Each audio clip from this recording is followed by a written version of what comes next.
오늘 여러분과 저는 복 있는 사람의 반열에 서 있어요. 할렐루야. 복 있는 사람의 반열에 앉아 있어요. 복 있는 사람의 사상을 가지고 있어요. 참 중요한 겁니다.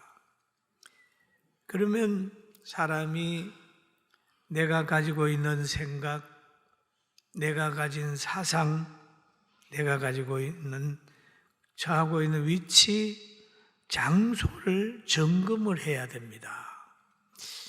내가 지금 바르게 서 있느냐, 바른 길을 가고 있느냐 하는 것을 잘 생각해야 돼요. 그래서 진리 안에 있는 사람은 샘 곁에 무성한 가지로 저 담을 넘을 수 있어요. 요셉이 그랬고 또 하나님이 야곱을 장대하게 만들어 주신 것입니다. 그러면 하나님을 따라가는 그 길, 장자의 명분을 사랑하는 그 길이 복 있는 길입니다. 그래서 우리가 야곱을 얘기를 해보면 야곱은 태중에서부터 형과의 갈등이 있었어요. 그건 뭐냐면 태중에서 싸웠다라고 해요. 왜? 먼저 나가려고 그랬다. 그 장자의 명분이 중요하거든요. 장자래야 아버지의 축복 기도를 받을 수가 있는 거예요. 그런데 야곱은 차자로 태어났단 말이에요.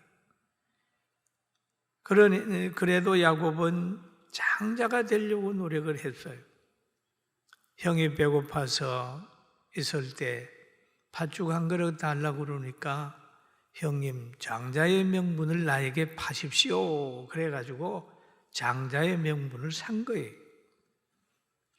그리고 어머니의 도움도 받고 아버지의 눈이 어두워지는 이걸 보고 어떻게 하든지 장자의 축복을 받으려고 몸부림쳤다. 그래서 결국 야곱은 장자의 축복을 받았어요. 장자가 받는 축복을 받았어요. 그리고 이 야곱이라고 하는 사람은 보면 결혼을 하는 가정 속에서도 그 외삼촌 가정의 딸, 둘째 딸 라헬을 많이 사랑해서 결혼하려고 그러니까 너 7년 동안 우리 가정에 머슴살이를 해라 그랬어요. 7년 동안 하고 났는데 꼬만 외삼촌이 레아를 첫날 밤에 맞이를 줘가지고 첫날을 치르고 나니까 아침에 깨어서 얼굴을 보니까 레아예요. 그 야곱은 마음이 상했어요. 그래서 라헬을 또와 결혼을 하려고 그러면 또 7년 해야 되기 때문에 14년 동안 열심히 머슴살이를 해서 두 아내를 얻고 그의 몸종 따르는 여자 둘이 해서 4명의 아내가 있었어요. 그런데 이것을 가만히 성경을 가지고 보면 야곱은 라헬을 많이 좋아했는데 하나님이 야곱에게 베푼 은혜는 레아를 통해서 많이 줬단 말이에요. 레아를 통해서 줘. 그래서 라헬은 요셉과 베냐민을 낳았다면 그 레아는 6명의 그 자녀를 놓고 딸도 하나 낳았단 말이에요. 그래서 우리는 때로는 야곱의 생각과 하나님의 계획이 달랐다. 그래서 우리는 내가 원치 않는 환경이라 할지라도 만남이라 할지라도 때로는 하나님이 만나게 하면 역사 속에서 내가 원치 않는 사람을 만난 그것이 더 행복의 유익이 될 수 있다는 사실도 깨닫는 지혜가 있기를 주의 이름으로 축원합니다. 그 가주문에 보세요. 12조상을 만드는 과정에서 레아의 역할이 굉장히 컸어요. 컸어요. 그리고 또 야곱이 아내도 또 많이 사랑했지만은 재물도 하나님이 많이 그에게 복을 줬어요. 땀을 많이 흘렸습니다. 그런데 이 많은 복을 관리하는 데는 하나님의 은혜가 있어야 되거든요. 그래서 고향으로 돌아오는 길에 그 장자의 축복 때문에, 기도받은 것 때문에 에서와의 갈등이 있었어요. 형하고의 갈등이 있었어요. 그래서 형은 지금 형이 군사를 이끌고 야곱을 향하여 온다는 소리를 듣고 야곱이 두려워했습니다. 그래서 형의 마음을 돌리기 위해서 그동안 받은 복을, 또 양이나 소나 이런 것들을 다 위에 때를 지어 가지고 미리 형한테 보내는 거예요. 그리고 다 보낸 다음에 약복강을 건너 보내고 뒤에 앉아서 하나님 앞에 기도를 하는 거예요. 그런데 밤에 천사를 불을 붙들고 지금 씨름하는 겁니다. 날이 새어갈 무렵에 천사가 놓아라고. 야곱이 그러는 거예요. 아닙니다. 저희를 축복하고 해야 됩니다 하고 끝까지 붙들고 있으니까 천사가 야곱의 한두뼈를 쳤고 절룩절룩 하는 거예요. 그럼에도 복을 받겠다고 하는 천사를 붙들고 있어요. 그래서 보면은 너가 하나님과 씨름해서 이겼다 그런 말이에요. 그래서 너가 이름이 뭐냐? 야곱입니다. 너 이스라엘이라 해라. 그래서 그때 이름이 바뀌는 거예요. 그동안 살아온 모든 복을 뭘로 관리했느냐? 하나님께서 축복함으로 인하여 물 건너갔던 복들이 다 돌아오는 거예요. 여러분, 지금까지 우리가 많은 수고를 했다 할지라도 하나님이 지켜줘야 된다는 걸 알고 야복강 변의 야곱이처럼 기도하는 우리 모두가 되기를 주의 이름으로 축원합니다. 하나님이 역사를 해야 돼. 하나님. 성경에 그런 말이 있어요. 그가 이르되 날이 세려하니 나로 가게 하라. 야곱이 이르되 당신이 내게 축복하지 아니하면 가게 하지 아니하겠나이다. 그 사람이 그에게 이르되 내 이름이 무엇이냐? 그가 이르되 야곱이니이다.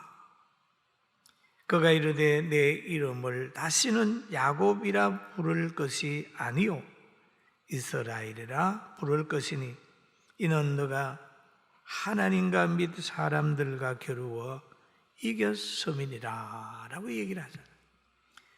여러분, 우리가 살아가는 가정 속에서 이렇게 어떤 환경에서 물러서는 게 아니라 어려움이 있어도 강하게 믿음 지키고 기도할 때 그 축복을 유지할 수 있을 뿐 아니라 하나님을 감동시킬 수 있다는 사실을 믿게 되기를 주님의 이름으로 축원합니다. 이렇게 하나님으로부터 축복을 받게 되니까 나중에 요셉의 인도함을 받아가지고 애굽에 갔을 때는 바로 왕을 축복할 수 있는 위치까지 올려놨어요. 하나님이 올려놨어요. 그러니까 등불을 켜서 말 아래 두지 않는 것처럼 하나님이 축복한 사람은 어디 가면 부끄러움을 당하지 않고 자꾸 올려놓습니다. 여러분, 올려놓습니다. 머리가 되기를 원하고 어디 가서 수치를 당치 않기를 원하면 하나님을 강하게 붙들고 살기를 주의 이름으로 축원합니다. 그런데 오늘 본문에 보니까 삭개오라고 하는 사람이 있어요. 삭개오라고 하는 사람이 있는데 이 사람은 여리고성에 사는 사람이었어요. 예수님이 여리고성에 방문을 하게 됐습니다. 이 삭개오라고 하는 사람은 부자예요. 그리고 그의 직분은 세리장입니다. 세리 중에서도 세리장이에요. 부자라. 그런데 예수님의 소문을 들은 사람 중에 한 사람이에요. 당시에도 예수님의 소문이 항상 두 가지로 나타나 있습니다. 하나는 예수님은 귀신 들렸다, 나사렛 이단의 개수다, 안 좋은 얘기들이 많이 있었어요. 그러나 또 한편에서는 예수님은 하나님의 아들이며 안진뱅이, 기머거리 모든 사람들의 병을 고치는 아주 대단한 분이다 라고 하는 두 가지 소문이 있었어요. 그런데 이 세리장 삭개오는 예수님에 대한 좋은 소문을 들은 사람입니다.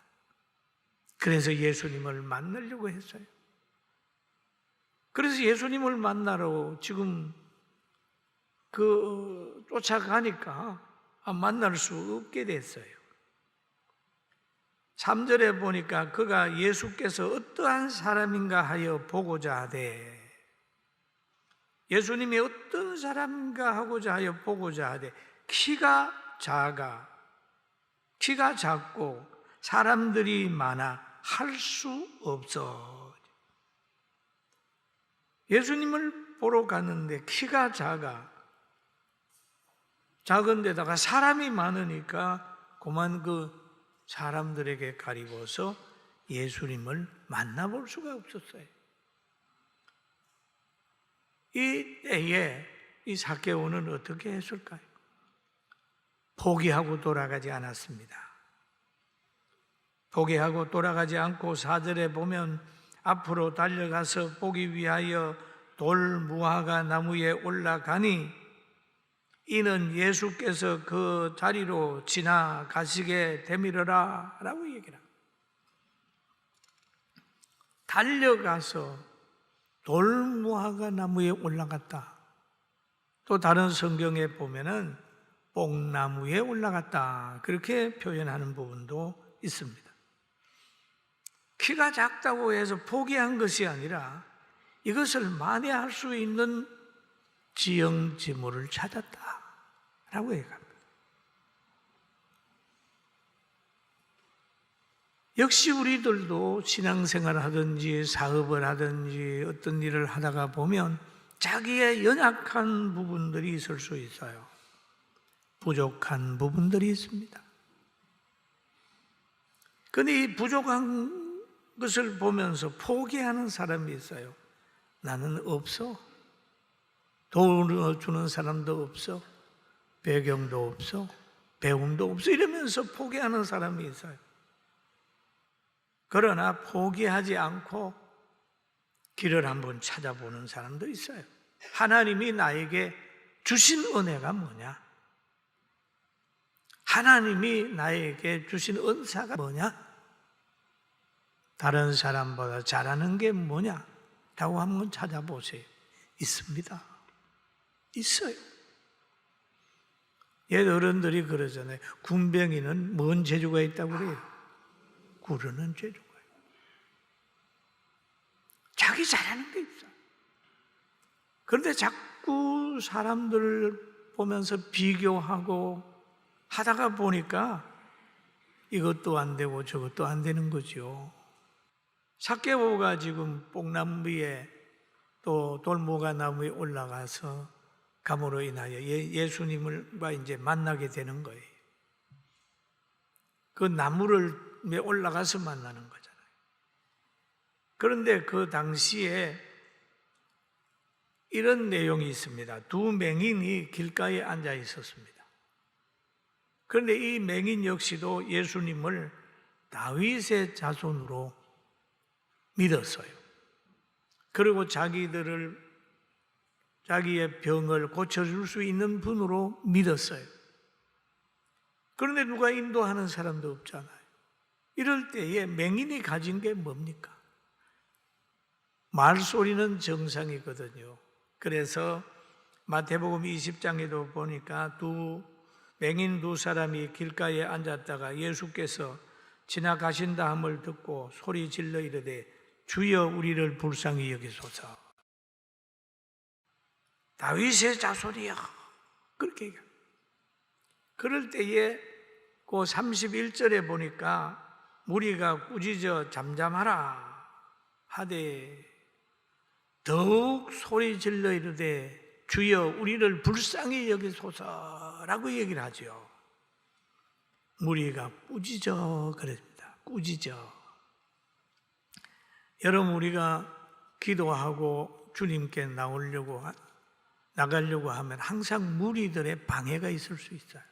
이 사람도 예수님에게 부르짖는데 불쌍히 여겨달라고 하는데 무리가 잠잠하라 꾸짖는단 말이에요. 여러분, 전도하려고 하고 기도하려고 하고 영혼 구원을 위해 노력할 때 보면 때로는 무리의 저항이 있습니다. 꾸짖어요. 비판도 욕도 받을 수 있어요. 그러나 그럴 때라도 잠잠하지 않고 더욱 이 사람처럼 소리 질렀더니 주님이 발길을 멈추고 이 소경의 기도를 들어주셨다고 하는 내용이 기록이 되어 있습니다. 여러분, 하나님의 사람은 환경에 타협하지 않습니다. 지배되지 않습니다. 환경에 의해서 변질되지 않습니다. 다니엘을 보세요. 다니엘이 지금 바벨론으로 포로로 잡혀가서 채찍과 당근으로 길들이려고 했지만 길들여지지 않았어요. 처음에 다니엘의 세 친구들이 가서 공부를 할 때 포도주와 고기도 주고 했지만은 그들은 뜻을 정하고 있었어요. 하나님 앞에 바로 서려고 노력했어요. 그러다가 왕의 신상에 절하라고 하고 절 안 하면은 풀무불에 집어넣는다고 했을 때도 채찍으로 역사를 할 때도 다니엘의 세 친구는 신앙을 지켜. 그러면 신앙생활을 하려고 하면 때로는 당근으로 때로는 채찍으로 자기들에게 굴복하게 하고 세속적인 사람을 만들려고 할 때라도 그리스도의 사람, 진리의 사람은 거기에 길들여지지 않는다는 걸 알고 여러분 하나님의 사람으로 당당히 살아가기를 주의 이름으로 축원합니다. 할렐루야. 강한 믿음이 필요합니다. 하나님은 사람을 변화시키고 사람은 환경을 변화시키는 거예요. 이게 하나님의 사람이에요. 그러나 세상 사람들은 보면은 환경이 사람을 변화시키고 사람이 하나님을 변화시키려고 교회를 변화시키려고 시도를 하고 있단 말이에요. 그러나 여러분, 우리는 하나님의 능력으로 변화돼서 환경을 변화시키는 능력 있는 사람으로 살아가기를 주의 이름으로 축원합니다. 그래서 삭개오가 지금 돌감람나무에 올라가 있으니까 예수님이 그 광경을 쭉 보시고 하신 말씀이 있어요.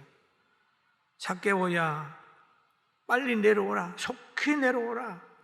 예수님이 쳐다보고 속히 내려와. 삭개오야, 속히 내려오라. 오늘 내가 너의 집에 거하겠다. 그렇게 얘기를 합니다. 이 삭개오는 아이들처럼 이렇게 나무에 올라갔잖아요. 나무에 올라가는 행위, 사람들이 어떻게 봤을까요? 그러나 삭개오는 그 여론이나 환경을 지배받지 않고 그냥 예수님을 만나는 열정이 있었어요. 예수님이 내려오라고 그러니까 급히 내려와서 즐거이 영접했다. 것입니다. 부름받은 자의 자세입니다. 내일로 미루지 않아요. 나중에 하겠습니다가 아니에요. 급히 내려와서 예수님을 영접해. 이게 부름받은 제자들의 자세요, 우리들의 자세입니다. 그러니까 거기에 모여있는 사람들이 7절에 그렇게 얘기를 합니다. 무사람이 보고 수군거려 이르되 저가 죄인의 집에 유하로 들어갔도다. 죄인의 집에 들어갔다. 지금 예수님을 보고 그래요. 저가 죄인의 집에 들어간다, 창기와 같은 사람 집에 들어간다, 유대인으로서 들어가지 말아야 될 집에 들어간다, 그러면서 수군수군했습니다. 그러나 예수님 역시도 상관하지 않았어요. 그러니까 여기에 보니까 삭개오가 그러잖아요. 예수님을 만나게 되니까 삭개오도 변화되는 거예요. 8절에 삭개오가 서서 주께 여짜오되 주여 보시옵소서, 내가 소유의 절반을 가난한 사람들에게 주겠습니다. 변하는 거예요. 예수님을 만나고 변하는 자기를 보는 거예요. 가난한 사람에게 주겠습니다. 왜 가난한 사람을 예수님이 불쌍히 여기지 않습니까? 잠언서 19장 17절에 보니까 가난한 자를 불쌍히 여기는 것은 여호와께 구워드리는 것이니 그의 선행을 그에게 갚아주리라. 잠언서에도 이 얘기를 한단 말이에요. 그러니까 오늘 이 삭개오가 말하는 것은 자기가 부자니까 재산의 반을 가난한 사람을 위해서 나누겠습니다. 세리장은 돈 벌 수 있는 위치 아니에요. 그러면서 한마디 더 붙여요.